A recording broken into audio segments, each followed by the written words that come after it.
Halo, selamat malam. Selamat malam Kak Sardi, selamat malam Kak GG. Halo sahabat pemilu, kembali lagi kita bersama dengan JPPR Sulawesi Selatan. Nah, malam ini kita akan membahas terkait dengan proses demokrasi yang ada di Sulawesi Selatan. Di tengah-tengah kita sudah hadir narasumber-narasumber yang sangat kompeten dalam bidangnya masing-masing. Nah, saya perkenalkan terlebih dahulu ada Kak Suardi Mansing dari KPU Goa dan juga ada Kak Gigi Hansu yang mewakili kelompok rentan yang ada di Sulawesi Selatan. Bicara tentang proses demokrasi kita, sebentar lagi kita akan menghadapi Pilkada 2024, Pilkada serentak. Tentu ada banyak hal yang perlu kita perbincangkan. Nah, salah satu mungkin yang sangat penting untuk diperbincangkan pada proses pemilu serentak nantinya, Kak, adalah bagaimana hak dan suara kelompok rentan itu didengarkan.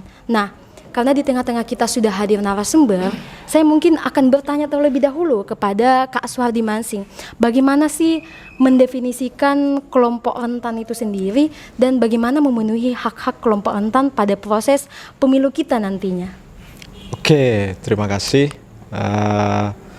sahabat-sahabat JPPR Sulawesi Selatan. Jadi kami di Komisi Pemilihan Umum membangun perspektif bahwa kelompok rentan itu bukan hanya teman-teman disabilitas saja, tetapi kelompok rentan itu banyak berbagai kategori. Misalnya masyarakat marginal itu kita juga masukkan pada kategori kelompok rentan.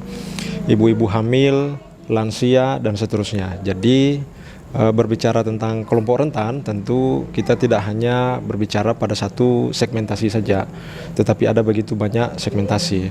Dan itu memang sudah diatur di dalam Undang-Undang Nomor 10 Tahun 2016 tentang pemilihan kepala daerah, kemudian diturunkan ke Peraturan KPU Nomor 9 Tahun 2022 terkait dengan partisipasi masyarakat, di mana KPU diberikan kewajiban oleh negara untuk mengakses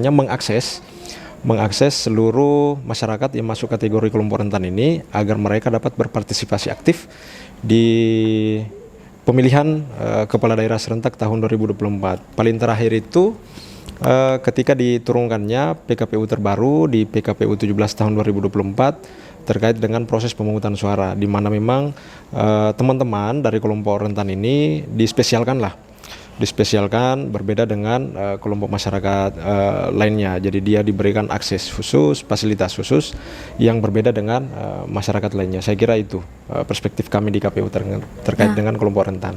Baik Kak Suardi, tadi kan sudah banyak yang dijelaskan oleh Kak Suardi. Selanjutnya mungkin kita akan bicara terlebih dahulu bersama dengan Kak Gigi Hansu. Nah, tadi sudah dijelaskan banyak terkait dengan aturan-aturan yang mengatur terkait kelompok rentan Kak Gigi. Nah, menurut Kak Gigi apa saja sih hambatan-hambatan yang dihadapi oleh kelompok rentan pada pilkada kita kali ini? Oke. Terima kasih juga untuk JPPR sebelumnya. Tentu saja sudah banyak ya sebenarnya perubahan dari hasil pelaksanaan ini, namun tantangan tetap ada dan tentu saja ini sangat multidimensi ya. Bukan bicara saja tentang akses fisik bagi kawan-kawan, tapi juga akses informasi, belum lagi tentang bagaimana perlindungan, belum lagi tentang bagaimana representatif kawan-kawan kelompok rentan. Nah, hal-hal ini mungkin saya belum terlalu banyak mengetahui, tetapi memang banyak hal yang masih saya lihat belum ada rem, misal di wilayah situasi tertentu, terutama di Makassar ya. Menurut saya akses untuk TPS ini belum menjadi hal yang mudah dan efektif dijangkau untuk beberapa teman-teman kelompok rentan. Belum lagi ada beberapa misal fasilitas di TPS, dan tentu saja ya saya mungkin sangat melirik tentang bagaimana kapasitas petugas-petugas TPS itu ya yang mungkin bisa saya lirik sebagai tantangan saat ini. Nah, Kak Suardi, tadi kan sudah banyak juga yang dijelaskan oleh Kak GG. Ternyata ada banyak hambatan yang dihadapi oleh teman-teman dari kelompok rentan khususnya. Hal tersebut mungkin bisa Kak Suardi juga jelaskan lebih lanjut, apakah ada kebijakan lokal yang mengatur terkait dengan aksesibilitas teman-teman atau kawan-kawan dari kelompok rentan itu sendiri, Kak? Oh iya, jadi saya tidak dapat berbicara secara universal ya, Sulawesi Selatan misalnya. Saya coba fokus memberikan informasi terkait bagaimana kami di KPU Kabupaten Goa melayani teman-teman kelompok rentan. Pertama misalnya terkait dengan akses informasi. Di akses informasi ini, selama proses tahapan sosialisasi pendidikan pemilih, kami selalu membentuk teman-teman dari kelompok rentan, baik dari marginal, komunitas-komunitas tertentu misalnya, kemudian teman-teman disabilitas, itu kita sentuh. Baik kita sentuh dalam bentuk kelompok maupun dengan metode door to door. Karena kami tahu juga misalnya teman-teman disabilitas itu kan tidak setiap waktu dapat berkumpul. Makanya kami membuat kebijakan agar didatangi dari rumah ke rumah. Dan alhamdulillah itu secara konsisten dilakukan oleh teman-teman. Kami punya banyak dokumentasinya. Bisa dilihat di media sosial KPU Kabupaten Goa. Nah, selain daripada itu, yang paling terbaru misalnya di Sulawesi Selatan ini, KPU Kabupaten Kota yang paling pertama melaksanakan debat antar pasangan calon itu Kabupaten Goa. Itu yang paling cepat, bahkan lebih cepat dari KPU provinsi. Nah, kamilah yang pertama kali menginisiasi membuat kebijakan saat proses debat itu berlangsung, itu lembaga penyiaran harus menyiapkan penerjemah untuk akses informasinya teman-teman ya betul yang membutuhkan itu. Kami menyiapkan itu dan alhamdulillah kebijakan yang kami telurkan itu diikuti oleh seluruh KPU Kabupaten Kota Sulawesi Selatan. Itu jadi banyak hal lah layanan yang kita buat. Kemudian di luar daripada itu bagaimana misalnya kita berikan akses juga untuk menjadi bagian dari penyelenggara. Nah, di Kabupaten Goa itu seingat saya ada 2 PPS kami. PPS itu panitia pemungutan suara, itu bagian dari KPU yang bekerja di tingkat desa kelurahan. Itu. Nah, itu ada 2 di Kecamatan Palangga 1 orang, di Kecamatan Temeranu 1 orang. Itu disabilitas. Kita rekrut menjadi PPS. Bukti bagaimana keberpihakan kami terhadap teman-teman kelompok rentan. Saya kira itu. Jadi di KPU Goa itu sendiri sudah banyak kebijakan-kebijakan yang dibuat ya, Kak. Nah, selanjutnya saya kembali lagi ke Kak Gege ya. Kan tadi udah banyak juga yang dijelaskan terkait dengan kebijakannya. Menurut Kak Gege, apakah kebijakan itu sudah menyentuh masyarakat-masyarakat? Dan apakah ada, menurut Kakak ya, apakah ada rujukan bagaimana seharusnya pemerintah atau penyelenggara dalam menyediakan aksesibilitas yang nyaman untuk kelompok rentan itu sendiri, Kak Gege? Oke. Kalau kita bilang tentang apakah akses itu sudah merata, mungkin ini menjadi objektif ya. Iya juga, karena di beberapa wilayah tertentu juga sebenarnya misal teman-teman netra itu masih ada yang akhirnya juga tidak mengakses. Kemudian teman-teman mungkin teman-teman tuli yang kita kenal mungkin juga rata-rata teman-teman disabilitas memang tidak 100% juga, tapi itu kan menjadi kembali lagi ke kawan-kawan disabilitas ya, karena ada juga beberapa orang yang memilih tidak hadir pada pelaksanaan pemilu. Namun juga saya masih mendengar sih beberapa hal-hal yang misal dari beberapa keberagaman ya terkait seksualitas dan gender juga, bahwa hadir di TPS itu adalah hal yang sangat menyebalkan gitu ya, karena mulai dari atas kepala sampai kaki mereka masih dilirik, belum lagi panggilan-panggilan. Jadi teman-teman itu juga ada yang masih tidak nyaman dengan panggilan sapaan-sapaan begitu. Mungkin rujukannya mungkin ada angka pada tulis nggak usah panggil nama, nomor 1, nomor 2 ya kayak gitu. Jadi tidak perlu ada nama lagi atau ini, karena itu akan menjadi bulian bagi beberapa kawan-kawan. Mereka tidak merasa nyaman dan mereka tidak merasa nyaman, akhirnya trauma untuk kembali lagi ke TPS yang sebenarnya itu menjadi ruang mereka untuk memulai hal baru gitu kan.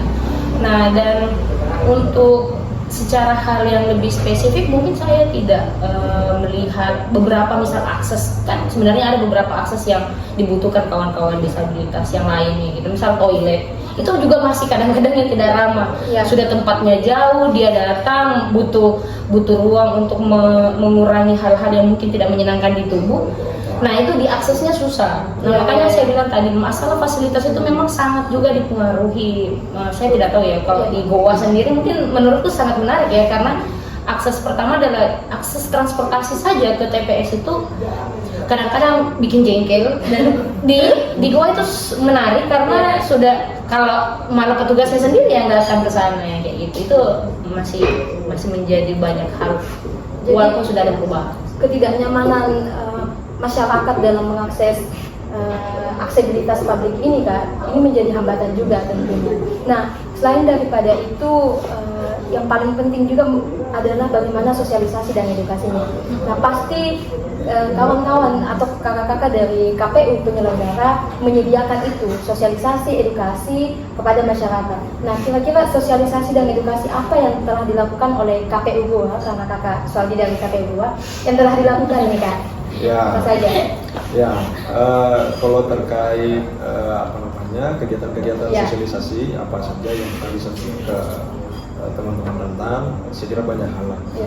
Informasi terkait pencocokan data pemilih agar kita dapat pastikan mereka dapat menggunakan hak pilihnya nanti di hari Rabu 27 November. Betul.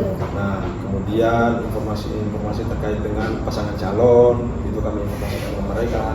Berapa jumlah yang akan kita pilih, ada gubernur, ada bupati, kemudian kapan kita memilih, lokasi TPS, itu semua kita berikan akses informasi itu ke teman-teman. Nah, yang tertarik memang saya itu masih di luar dari jangkauan kepala saya tadi yang dibahas oleh Kak Gigi tadi, yang kelompok rentan dari perspektif seksualitas. Nah, itu memang belum sampai di pikiran saya. Jadi saya jujur khusus untuk itu memang saya belum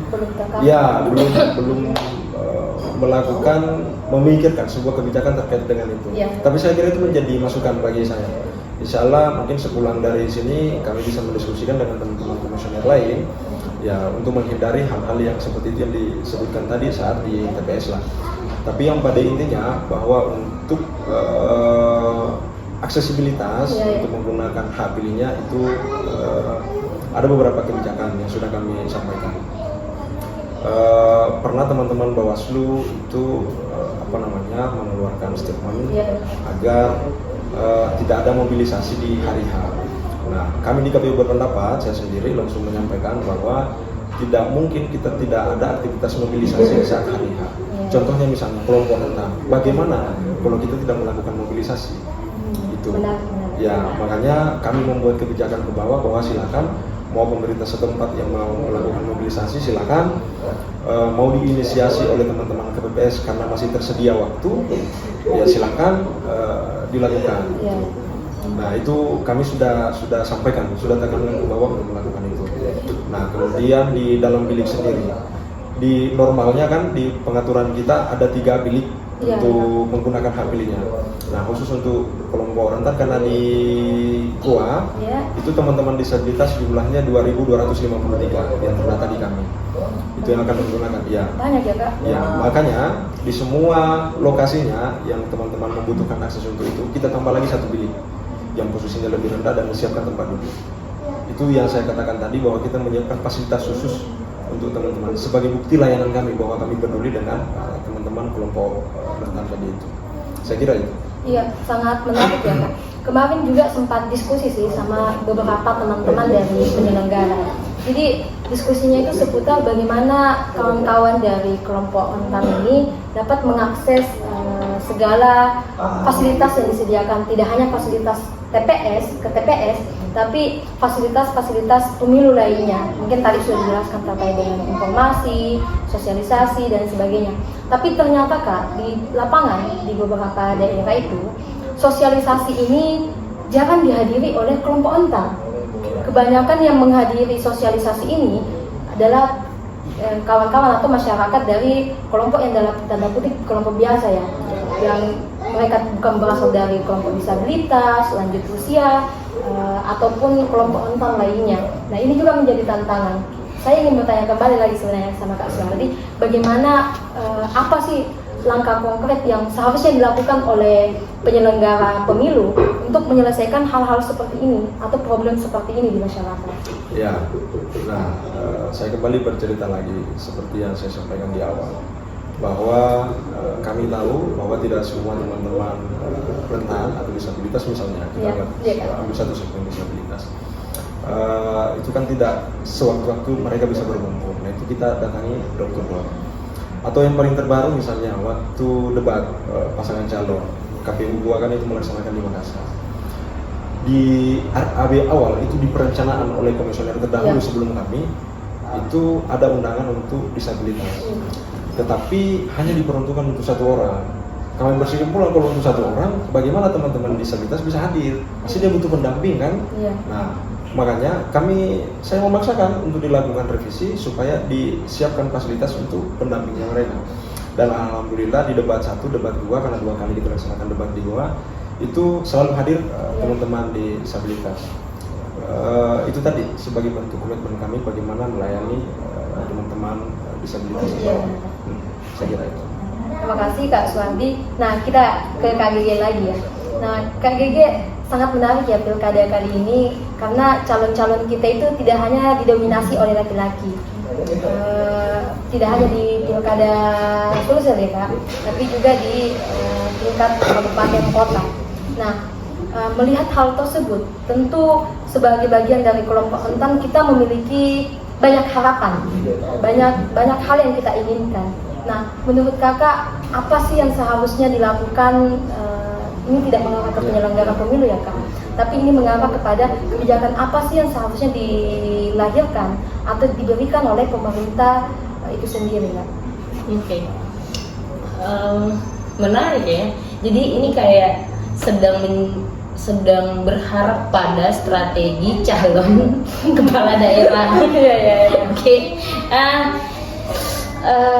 Itu tadi lagi-lagi ya masih banyak gambaran di kepala saya karena sebenarnya strategi-strategi yang ingin diimplementasikan oleh calon kepala daerah sebenarnya masih sangat diskriminatif kepada kawan-kawan kelompok rentan itu sendiri. Namun di masa-masa pemilu suara-suara ini sangat diperlukan. Jadi kayak sebenarnya ada kekecewaan masif sih pada setiap masa pemilu itu. Kita tuh kayak ngomongin soal trauma ya. Jadi mau apalagi nih pemilu lagi, milih calon yang mana lagi nih? Calonnya nggak ini lagi drama lagi nggak sih? Nggak manipulatif lagi nggak sih? Nggak emosional banget di awal terus ujung-ujungnya kita dibuang lagi kah? Kayak gitu. Nah itu masih menjadi hal-hal yang menjadi sering di kepala kami dan akhirnya memilih untuk ya udah sih kita pilih yang ceplos-ceplos aja, cap-cip-cup kayak gitu kan. Nah, saya juga akhirnya menjadi bingung menjawab pertanyaan ini karena ada sebuah harapan sih sebenarnya bahwa kita ini semuanya harus punya ruang untuk memahami pendidikan politik lah minimal ya. Terus siapa sih sebenarnya yang mengevaluasi strategi-strategi calon daerah kita ini? Nah, apakah juga jadi kayak pertanyaan bantah jawab pertanyaan juga ini jawabannya nggak menjawab tapi kayak oke lah satu-satunya hal adalah semua harapannya itu aja sih betul-betul bukan hanya sebuah retorika politik yang terjadi namun betul-betul implementasi nyata, komitmen nyata yang dilakukan oleh calon kepala daerah. Ini menarik sebenarnya kalau Kak Suwardi untuk dibahas karena kayak tadi yang dikatakan oleh Kak Gege, jangan sampai hal-hal yang di strategi yang dilakukan itu hanya bagian dari retorika politik tentunya.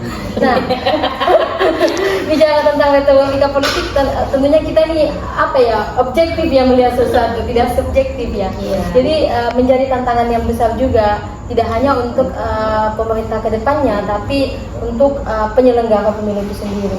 Nah Kak, ini patut untuk didiskusikan. Kira-kira dalam mengevaluasi misalnya visi misi calon ini siapa sih yang bertugas di situ Kak? Ya, jadi sebenarnya yang bertugas mengevaluasi itu ya teman-teman pemilih kan, kelompok rentan dan seterusnya. Tapi satu yang kami pastikan, ini walau-walam bagaimana di kabupaten kota yang lain. Tetapi saya sendiri saja secara pribadi di Kabupaten Goa, karena kami yang merancang pertanyaan atau mosi saat persiapan debat itu. Jadi saya memang membaca RPJPD daerah Kabupaten Goa itu. Nah, kami melihat bahwa ada ruang memasukkan isu-isu terkait dengan kelompok rentan. Nah, waktu itu saya bersama dengan beberapa panelis mendiskusikan itu. Yang paling pertama terkait dengan penciptaan lapangan kerja kan, untuk pertumbuhan ekonomi. Nah, kami coba masukkan isu itu. Bagaimana angkatan kerja di Kabupaten Goa misalnya itu memperhatikan proporsionalitasnya antara laki-laki dan perempuan, antar gender dulu, antara laki-laki dan perempuan. Karena selama ini laki-laki tinggi sekali. Goa ini kan sudah menjadi daerah industri baru, menjadi penyangga Makassar kan, jadi banyak tuh lapangan kerja. Tapi itu tadi bahwa secara proporsional memang belum kelihatan antara laki-laki dan perempuan. Ini gender dulu. Nah, belum lagi kalau misalnya kita bercerita antara teman-teman yang rentan dengan yang tidak rentan. Nah, makanya waktu itu kami bersepakat dengan beberapa panelis, kita masukkan ini menjadi salah satu isu. Nah, seingat saya mosi atau pertanyaan itu terpilih di debat pertama atau kedua ya, itu terpilih. Dan saya kira disitulah tugas kami misalnya KPU memberikan akses kepada masyarakat loh. Ini strateginya, visi misinya, programnya pasangan calon untuk teman-teman kelompok rentan, memberikan ruang yang lebih kepada perempuan, kepada ibu-ibu, kepada teman-teman yang disabilitas dan seterusnya, tanpa membedakan status dan lain-lain sebagainya. Itu. Jadi kalau ditanya siapa yang bertugas mengevaluasi, ya saya kira tugasnya lah teman-teman pemilih. Itu saya anggap bahwa itu akan menjadi hukuman bagi pasangan calon jika tidak memuat itu di dalam isu visi misinya. Betul sekali. Kenapa sih kan masyarakat akan melihat, loh ini kita tidak disinggung sama sekali di dalam visi misinya. Lalu tiba-tiba misalnya ujung-ujung datang mau silaturahim dan seterusnya kan. Nah, saya kira itu domainnya lah teman-teman untuk menilai sendiri, saya kira itu. Jadi di situ tentu sangat penting ya bagaimana masyarakat, terkhusus juga kelompok-kelompok rentan ini dalam mengevaluasi apa saja sih yang menjadi visi misi calon itu sendiri. Karena kita tahu juga ya pemilu ini semua suara itu sangat berharga kan, betul, menentukan masa depan kita tentunya Kak Gege, masa depan kawan-kawan kelompok rentan. Nah, tadi kan sudah panjang juga kita bahas terkait dengan kebijakan, terus apa saja yang menjadi hambatan, juga bagaimana kawan-kawan kelompok rentan ini kerap kali mengalami diskriminasi. Bahkan yang paling parah adalah mereka bahkan tidak bisa mengakses ruang karena adanya diskriminasi itu sendiri. Diskriminasi kan tidak hanya diungkapkan secara verbal ya Kak, tapi diskriminasi itu bisa juga dari tidak tersedianya akses layanan informasi dan sebagainya. Nah, Kak Gege, kira-kira sebagai orang yang mewakili kawan-kawan dari kelompok rentan, tadi kan sudah bahas tantangan Kak. Bagaimana cara Kak Gege mensosialisasikan atau mengajak kawan-kawan dari kelompok rentan untuk mengawal proses pemilu atau demokrasi kita? Karena kan tadi sudah dijelaskan, karena jangan sampai karena diskriminasi yang terjadi kita memilih ceplos-ceplos nih, kan itu bahaya juga, artinya tidak berdasarkan visi misi. Jadi ini penting, ini semua kelompok itu harus disosialisasikan. Bagaimana kira-kira Kak Gege? Jadi kemarin itu kan juga saya mengikuti salah satu pelaksanaan posko pemilihan kemarin kan, dan itu ada beberapa hal yang kami share juga kepada kawan-kawan untuk fokus pada tidak hanya menerima suap pada kampanye. Ini yang paling parah ini politik. Iya, karena itu politik lagi ini kayaknya menjadi hal yang sangat mewah untuk beberapa orang, karena itu adalah waktu dimana balas dendam kali ya. Karena janji-janji kok daripada janji-janji mending sini uangnya kita kumpulin, calon sini dikumpul, calon sini terserah dengan janji-janji kalian ya kan. Nah, sebenarnya kayak gitu. Tapi kemarin juga saya beberapa mendengar kawan-kawan tidak ingin memilih, dan saya menyampaikan bahwa sebaiknya kita memilih karena jangan sampai suara kita digunakan untuk hal yang tidak tepat lah, tidak partisipatif untuk beberapa hal tertentu, kemudian juga akhirnya banyak berdiskusi bahwa KPU dan Bawaslu tuh sekarang lebih dekat dengan kita, lebih mendengar kita, ya minimal melibatkan kita pada beberapa hal sejauh sebelumnya, ketimbang kemarin-kemarin tiba-tiba aja minta suara ini tolong ya diangkat, suara ini tolong dipilih, ini TPS-nya di sini kau kerja ini, gitu-gitu kan. Nah,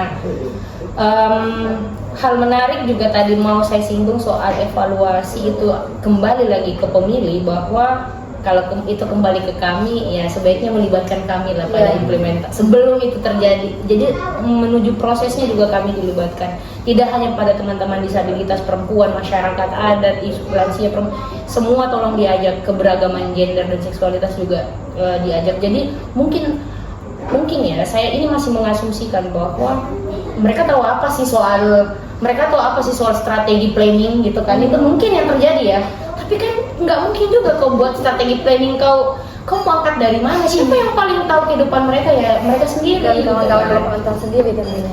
Nah, jadi kayak itu mungkin dari saya lebih singkat, karena Makassar ini, saya di Makassar ya, bukan di Goa.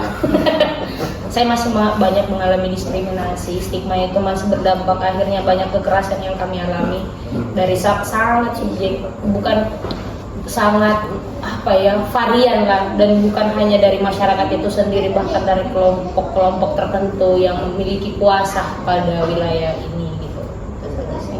Jadi ya, terima kasih Kak Gege.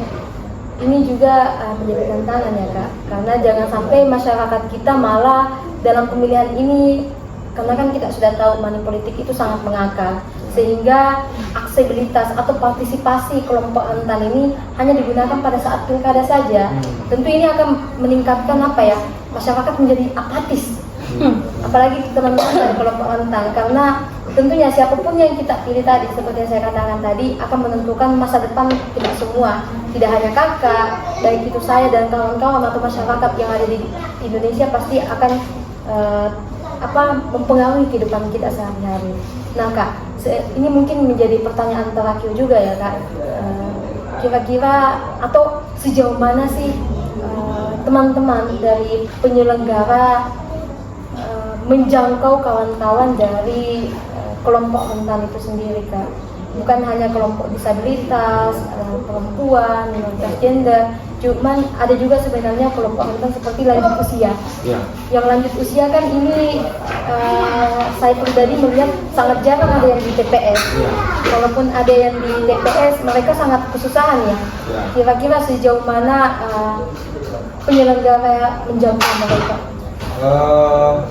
Terkait dengan kelompok rentan, itu sudah menjadi kewajiban KPU untuk melakukan pelayanan jelas di dalam Undang-Undang 10 tahun 2016 di pasal 86 itu jelas diuraikan di situ. Itu di satu pasal memang dikhususkan untuk teman-teman kelompok rentan, disabilitas, masyarakat lanjut usia, ibu hamil, intinya seluruh masyarakat yang memiliki kebutuhan khusus dalam menyalurkan hak pilihnya, maka menjadi kewajiban KPU untuk melakukan fasilitasi itu. Itulah kenapa di dalam proses coklit kemarin kita saat mendata pemilih, jadi saat mendata pemilih itu bukan hanya sebenarnya memasukkan namanya di dalam daftar pemilih, tetapi juga untuk mengidentifikasi masyarakat, bahwa misalnya masyarakat A ini, apa sih kebutuhannya untuk diakses di TPS, apakah sudah tidak memiliki kebutuhan khusus atau memiliki kebutuhan khusus. Makanya di setiap KPU kabupaten kota itu pasti sudah memiliki datanya. Saya sudah pastikan itu karena memang sudah menjadi kewajiban kita. Sampai misalnya dikhususkan untuk disabilitas tunanetra misalnya. Di Kabupaten Goa kan jumlahnya itu 347. Nah, itu memang kita menyiapkan surat suara khusus untuk teman-teman tunanetra. Itu dalam rangka implementasi dari pasal 86 Undang-Undang 10 tadi itu. Jadi memang sudah menjadi kewajiban KPU. Jika ada KPU kabupaten kota yang tidak melaksanakan itu, ya saya kira itu case by case. Tetapi bahwa pada intinya KPU sudah menyiapkan itu. Ya, saya kira itu. Berarti sudah banyak juga yang dilakukan oleh KPU Goa. Nah mungkin ini juga terakhir untuk Kak Gege ya. Nah tentu kita semua memiliki keinginan Kak, atau cita-cita besar di balik Pilkada serentak 2024 ini, terkhusus di Sulawesi Selatan. Kira-kira Kak Gege, mungkin kita bisa bersama-sama juga ya bagaimana untuk mengajak kawan-kawan semua tidak hanya melalui sosialisasi, tapi juga dengan penyebaran informasi di media sosial. Tadi sudah dijelaskan KPU sudah melakukan itu ya Kak, penyebaran informasi melalui media sosial.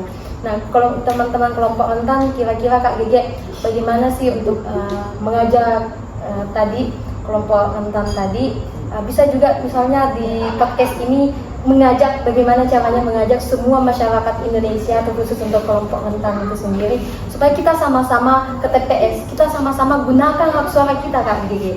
Jadi coba Kak Gege, kita mungkin mau sosialisasikan secara langsung, ayo sama-sama kita ke TPS karena semua suara itu sangat berharga tentunya. Nah ya oke. Kawan-kawanku di luar sana,